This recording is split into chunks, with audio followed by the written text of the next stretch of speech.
Hello, and welcome to Feng Shui Your Life with Crusadia Spatha. I'm your host, Crusadia Spatha.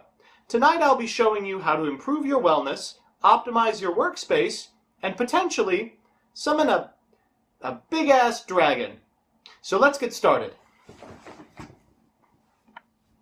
We'll just move this here. And if everything has gone according to plan...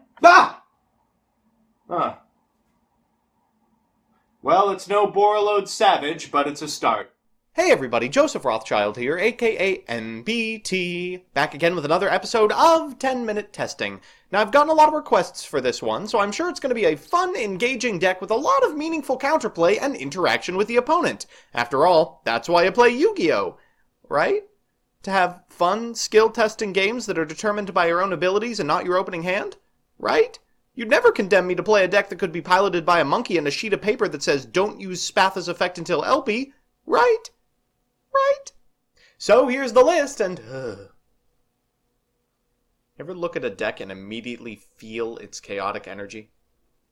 As always, I'll give you a little bit of background about the archetype, a little bit of a discussion about what I hope the deck can do, and of course, the card by card.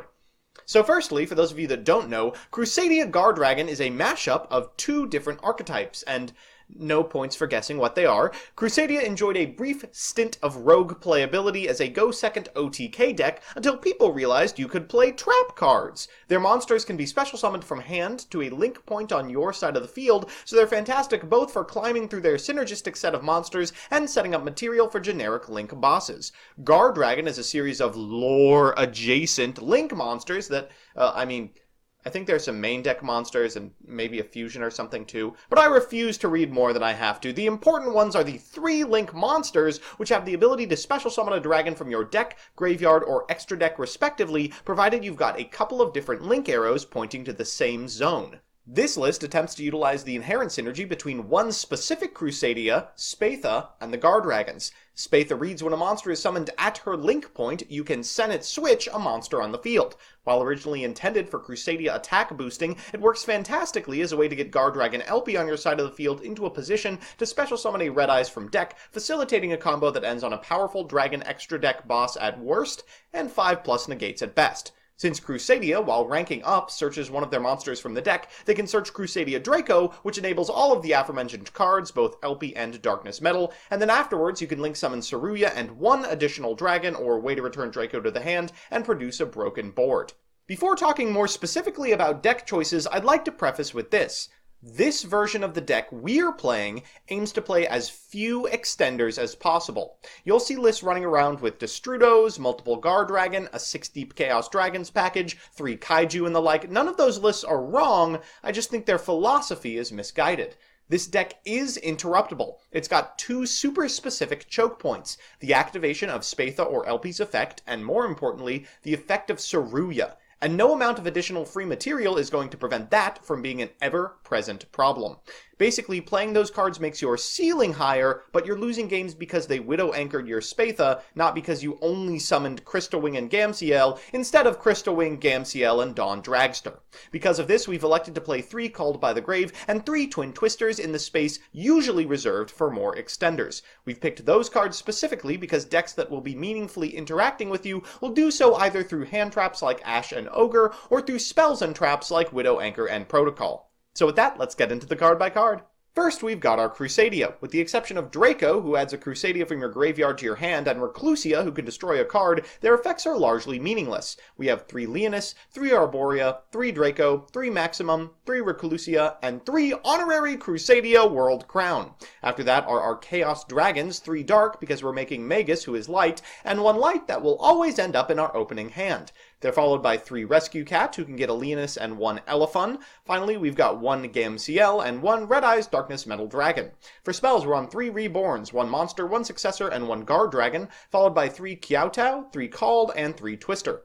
The extra is a huge point of contention, I'm sure. We're playing Crystal Wing, Cybers Quantum, and Boral Sword as our cheaty package. Notably, I'm not on Boral Guard's Savage because the combo to get it out reliably is high investment, and in practice, it's similar in impact to everything else we're playing.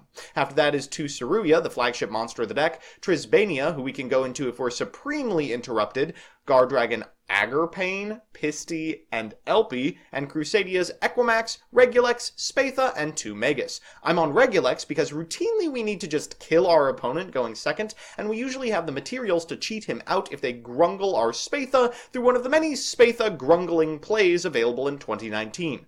Finally finishing up the lineup is everyone's favorite, still unbanned dingus, Naturia Beast. So with that, let's jump into the games.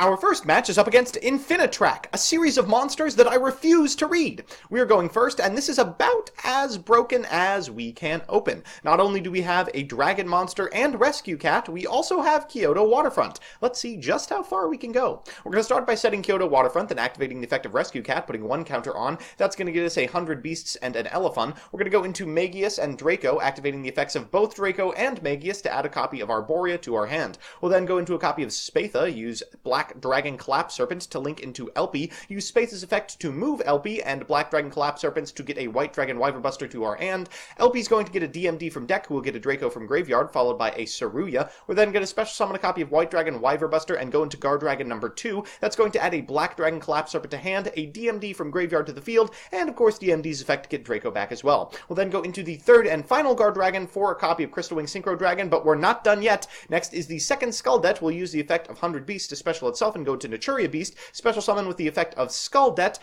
Gamciel from hand before activating Monster Reborn on our copy of Spatha so we can link up into a copy of Equimax using Guardragon to bring back Draco at link point. So let's look at the beauty of this board.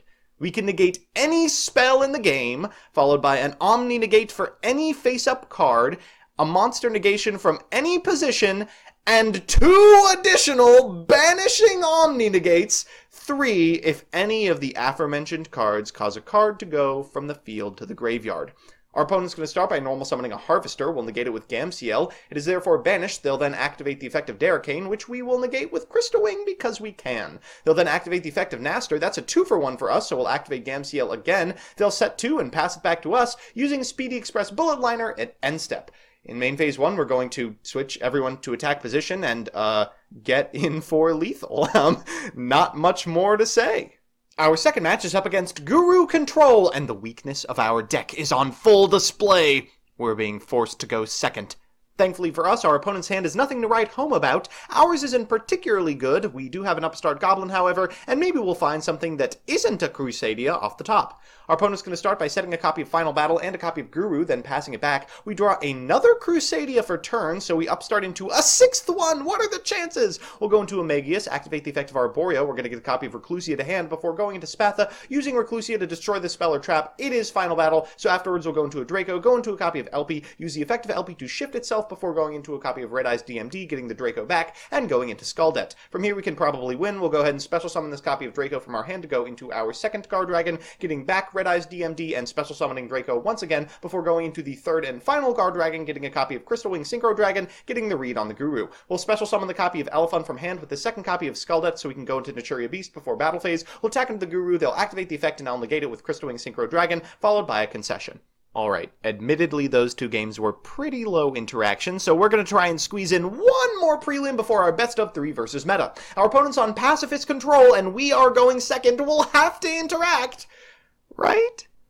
They're going to start with a copy of Pot of Duality. What do they find off the top? But oh, a bottomless trap hole. Interesting. They'll take that, set 2 cards, and a copy of Legacy of the Duelist alongside Pacifist before passing it back to us. We'll normal summon a copy of 100 Beasts. They'll compulse it, and we'll pass it back. Our opponent draws for turn. They find another compulse. I've played against Pacifist a couple of times, and I've noticed one thing. They can't beat a monster with more than 1,000 attack points. So we'll get in for 1,200, just barely fitting that bill, and oh Christ, there's an extravagance. Okay, we may need to find a clock relatively quickly. Well, what's more than 1,200?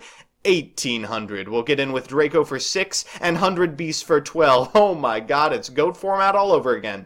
And then they draw a Luna. Okay, so now that they have a threat, they will attack into our Draco, but notably their Pacifist is pretty much off. For turn, we draw a copy of Black Dragon Collapse Serpent. We'll go into Magius. They will compulse it. We'll then normal summon a copy of Draco, go into Magius number 2, activate Kyoto Waterfront. They get a token. Then we'll special summon a copy of Honorary Crusadia, activating the effect of Magius. Our opponent has a bottomless trap hole for that. We'll special summon a copy of Arboria to get ourselves a Spatha. They'll activate Luna, and finally they are out of interaction. Now we can safely reborn our copy copy of Draco. They will activate Ash Blossom in response to our Kyoto activation, but we do have the Called by the Grave. We'll go into World Legacy Inheritor to get ourselves back this Draco and Spatha once again. We'll then go into Black Dragon Clap Serpent, a copy of Elfie, using the effect of Spatha, of course, to move it over to the right, and now we're just off at the races. We'll get DMD from deck, Draco from graveyard, go into Skull Dead, draw a whole bunch of cards. We'll then special summon a copy of White Dragon Wyverbuster, go into our second Guardragon, use the effect of Skull Dead every single individual time, bring back DMD from graveyard, use DMD's effect to bring back Draco, go into our third Guardragon, use our third Guardragon's effect after Twin Twistering everything our opponent controls for a copy of Boral Sword. We'll then get a second copy of Skull Dead, use its special summon effect to get a Gamciel, and our opponent will concede. Alright, so it's time for game 4? And you know what that means, a best of 3 versus meta. Our opponent is on Sky Striker, and... That's an interesting open. It's not particularly good. 1 engage does not a broken hand make, but it does have 2 hand traps. And more importantly, they're good hand traps against us. Remember, in Deck Edit, I isolated 2 unique choke points if interrupted during can get us into some hot water.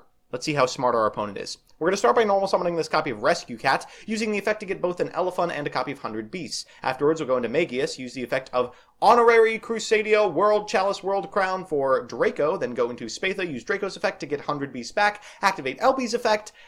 Yes, okay, and that is choke point number 1. We can no longer pop off, but we can still make Naturia Beast, which is pretty good against Sky Striker. Our opponent's going to start with Terraforming, we'll negate it. Shoot. So Naturia Beast has a clause on it that says it has to remain on the field to negate the spell, which means our opponent is going to be able to resolve this Terraforming, resolve this copy of Area 0, resolve the resultant Engage, and thankfully we do have the Twin Twisters for this copy of Multi-Roll, but we do need to OTK now. We're going to special summon this copy of Reclusia before going into Trisbania, special summon this copy of Black Dragon Collapse Serpent to trigger her effect, and we'll get in for a significant amount of damage. Unfortunately, our opponent draws very poorly, but unless we can find something right now, they're basically just 1 engage away from walking away with this. We're going to set this copy of Called and hope for the best. They find a Terraforming. We really need them to just basically whiff if we want to win this game. And they don't. They really don't. They find a lot. They'll go into Hornet Bit, use Hornet Bit to go into Kagari, use Kagari to get back Engage, and from here we basically lost. They're going to go into Shizuku, set this copy of Widow Anchor, and pass it back to us, getting an Afterburners at end step. We draw a copy of Reclusia, we'll activate Called on this copy of Ghost Ogre and Snow Rabbit before activating the effect of Trisbania. And of course it's negated. We'll go into Magius and concede. Alright, so it's time for game 2, and what is going on? It's the same hand! 2 copies of Ghost Ogre and Snow Rabbit, a DD Crow, and not a lot of action otherwise. Can we get a judge over here? Are they shuffling properly? We're going first, which means we'll be able to activate Kyoto Waterfront before normal summoning a copy of 100 Beasts. We'll go into Magius and special summon this copy of Draco, targeting the copy of 100 Beasts.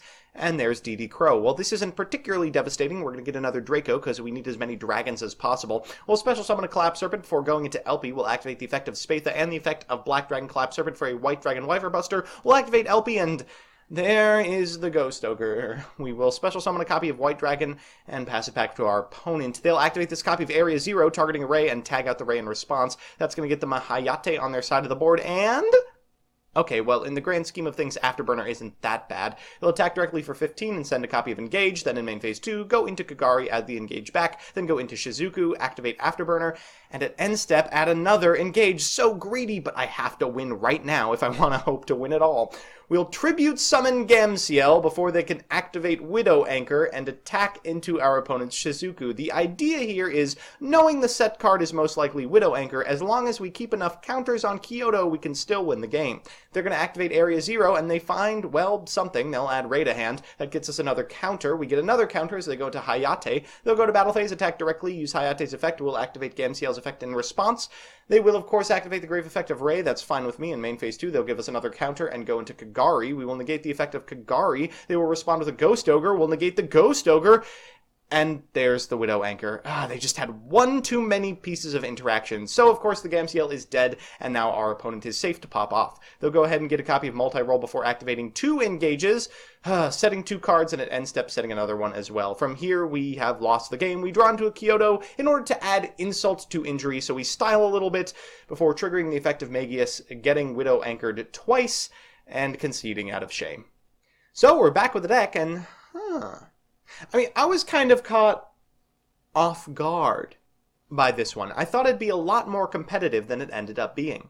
Let's do the pros and cons. First, the pros. 1.